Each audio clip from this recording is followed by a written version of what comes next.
Bienvenidos nuevamente al canal. Continuaremos con la serie de diagnósticos por imágenes y con el segmento de mediastino. En el video anterior habíamos hablado sobre la normalidad del mediastino y algunos signos característicos de forma muy general. En este video hablaremos de dos cosas: la RX de tórax de perfil, que la habíamos dejado de lado, y la patología específica de mediastino y cómo la podemos reconocer en la RX de tórax sin necesidad de ser un gran especialista. Comencemos con la RX de perfil. Como había dicho, la hemos dejado de lado porque su utilidad es mucho menor con respecto a la RX de frente, pero siguiendo las mismas directivas que usamos para analizar la RX de tórax de frente, vamos a decir que en la RX de tórax de perfil reconocemos dos bordes mediastinales, un borde anterior y un borde posterior. Respecto a los bordes, y algo que no había mencionado en el segmento anterior, en toda la literatura aparecen descriptos desde arriba hacia abajo. Ahora bien, como desde arriba hacia abajo los bordes son más difusos, es que en este video los señalamos de abajo hacia arriba.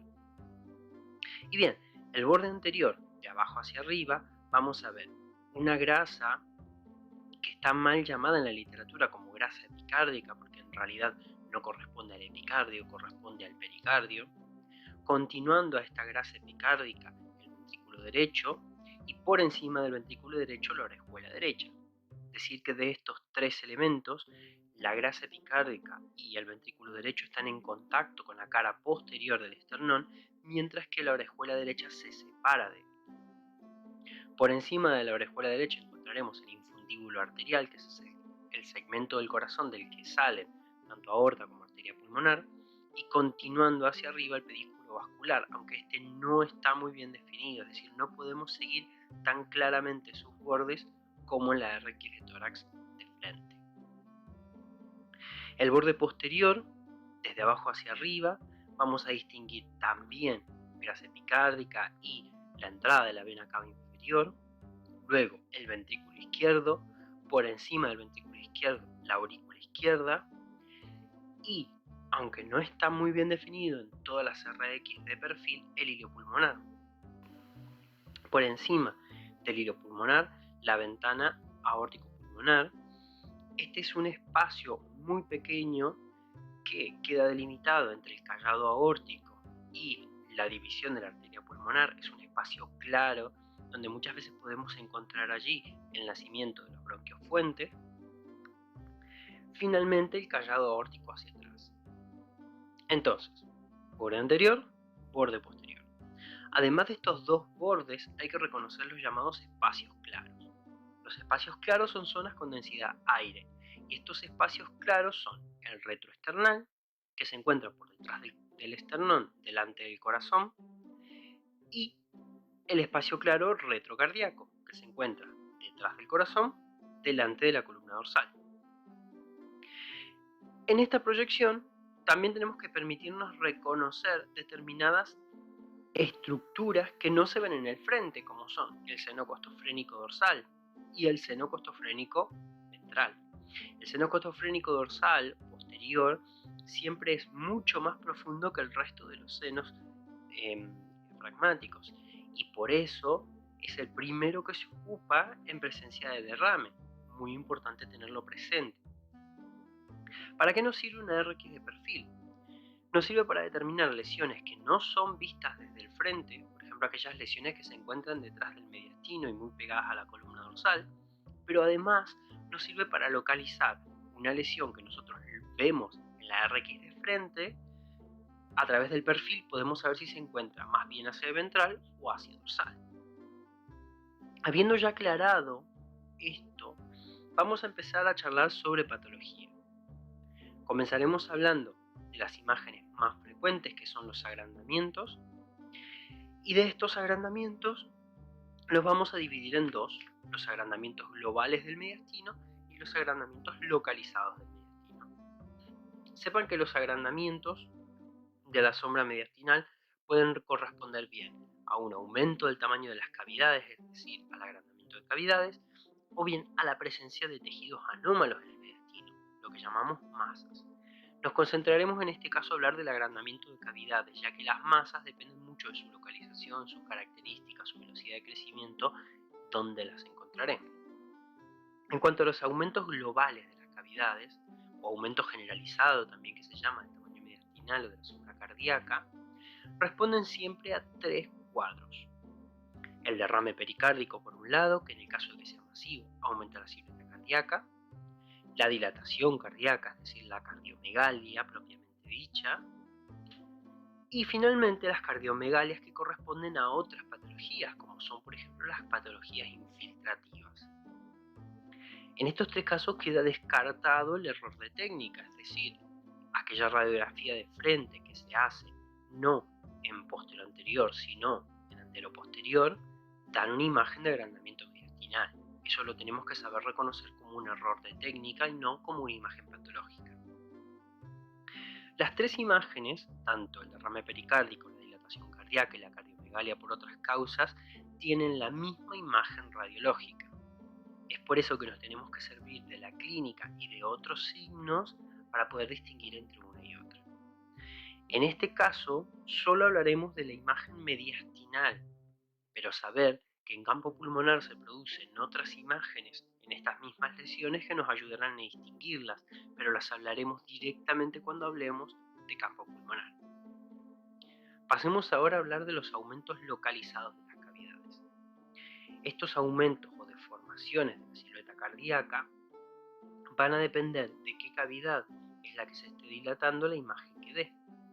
Tal es así que un aumento en la aurícula izquierda produce una dilatación en todos los planos del espacio, sin comprometer, por lo menos en forma inicial, al resto de las cavidades cardíacas.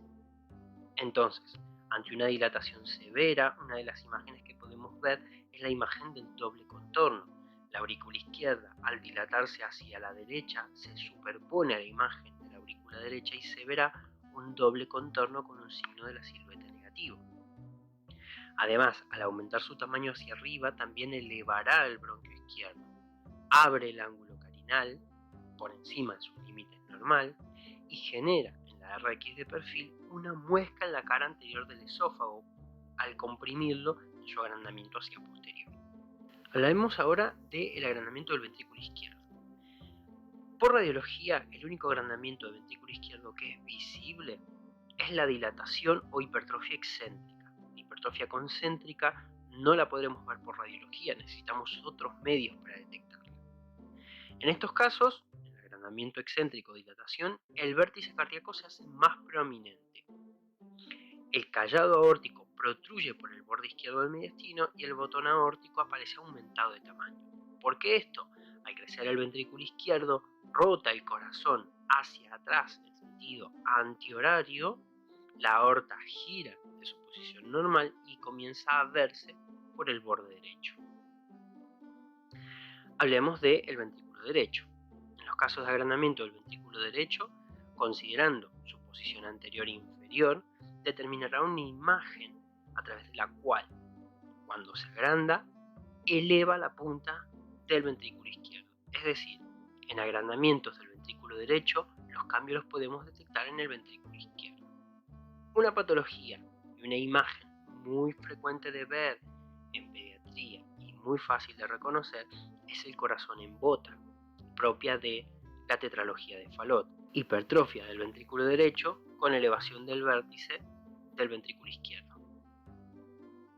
Si nosotros vemos una RX de perfil, podemos reconocer que parte de la cara del mediastino que toca la cara posterior del esternón es ventrículo derecho, normalmente los 2/3 inferiores. Cuando aumenta esa proporción, podremos hablar de dilatación de ventrículo derecho por imagen radiológica. Además, habrá una protrusión por debajo del hemidiafragma que le corresponde. Hablemos ahora de los agrandamientos de la aurícula derecha. El agrandamiento de la aurícula derecha se desplaza hacia atrás y a la derecha, generando un aumento de la curvatura que corresponde al borde derecho. No podemos decir que es la imagen más definitoria y visible a través de la radiología, dado que lo que predomina será la ingurgitación tanto de vena cava superior e inferior, por lo tanto todo el borde derecho del mediastino se ensancha, lo veremos más rectilíneo. En la RX de perfil, habíamos reconocido que los 2/3 inferiores del contacto con el esternón corresponden al ventrículo derecho y que habitualmente la orejuela derecha o aurícula derecha no se ve en contacto con el esternón. Cuando esta imagen aparece aumentada de tamaño o los 2/3 superiores del mediastino hacen contacto con la cara posterior del esternón, es que podremos hablar de un agrandamiento de la aurícula derecha. En resumen, cuando se agranda la aurícula izquierda, vemos imagen en doble contorno, muesca en cara posterior del esternón, apertura del ángulo carinal y elevación del bronquiofuente. Cuando se agranda el ventrículo izquierdo, veremos protrusión del ventrículo izquierdo, la aorta la veremos en el borde derecho y el aumento del tamaño del bordón aórtico. Cuando lo que tenemos es un aumento del ventrículo derecho, lo veremos mejor en la RX de perfil, donde habrá un aumento del contacto con la cara posterior del esternón y una protrusión del ventrículo derecho por debajo del hemidiafragma. Y en el caso de la orejuela derecha, veremos una rectificación del borde derecho en la RX de frente y un contacto de la orejuela derecha con la cara posterior del esternón en la RX de perfil. Ahora bien, hablemos hablar un poco de patología cardíaca y cómo la reconocemos en imagen. Veremos el caso de la insuficiencia cardíaca. La insuficiencia cardíaca es un espectro de fallo. ¿Qué quiere decir? Que podemos encontrar al paciente en diferentes estados de la patología, donde puede o no tener imagen radiológica. En el fallo cardíaco agudo no genera cambios en el mediastino, siempre y cuando este mediastino sea previamente sano. El ejemplo más característico es la ruptura valvular, por ejemplo causado por una endocarditis bacteriana.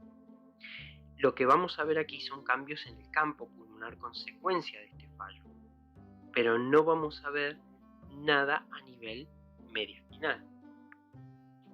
Ahora bien, en un fallo cardíaco crónico, progresivo, que se va compensando, una de las imágenes más características que podemos encontrar es la dilatación cardíaca, la cardiomegalia por dilatación excéntrica. En ese caso, lo que estarán aumentados de tamaño serán los dos ventrículos, habitualmente ventrículo izquierdo y ventrículo derecho, combinándose ambas imágenes. Si los cambios son progresivos y consecuencia de la hipertensión arterial, lo que veremos también serán en la radiología los cambios causados por la hipertensión arterial. Estos cambios se traducen a nivel aórtico, donde la aorta, sometida a una presión arterial elevada, gira hacia el exterior, alrededor de la válvula aórtica y del hiato aórtico en el diafragma, lo que le genera una elongación gradual, que aparecerá tanto más prominente cuanto más crónica haya sido la hipertensión. En tanto, en las fases iniciales de la enfermedad hipertensiva y el fallo cardíaco, vamos a tener un mediastino normal, o bien con ligeros aumentos de los tamaños de las cavidades. No obstante, cuando el miocardio comience a descompensarse, el tamaño cardíaco aumentará de forma espectacular y completaremos la imagen de la insuficiencia cardíaca cuando veamos todos los cambios en el campo pulmonar en el próximo video. Hablemos de otra patología, la estenosis mitral. En la estenosis mitral vamos a encontrar datos en el mediastino, particularmente la imagen de agrandamiento de la aurícula izquierda.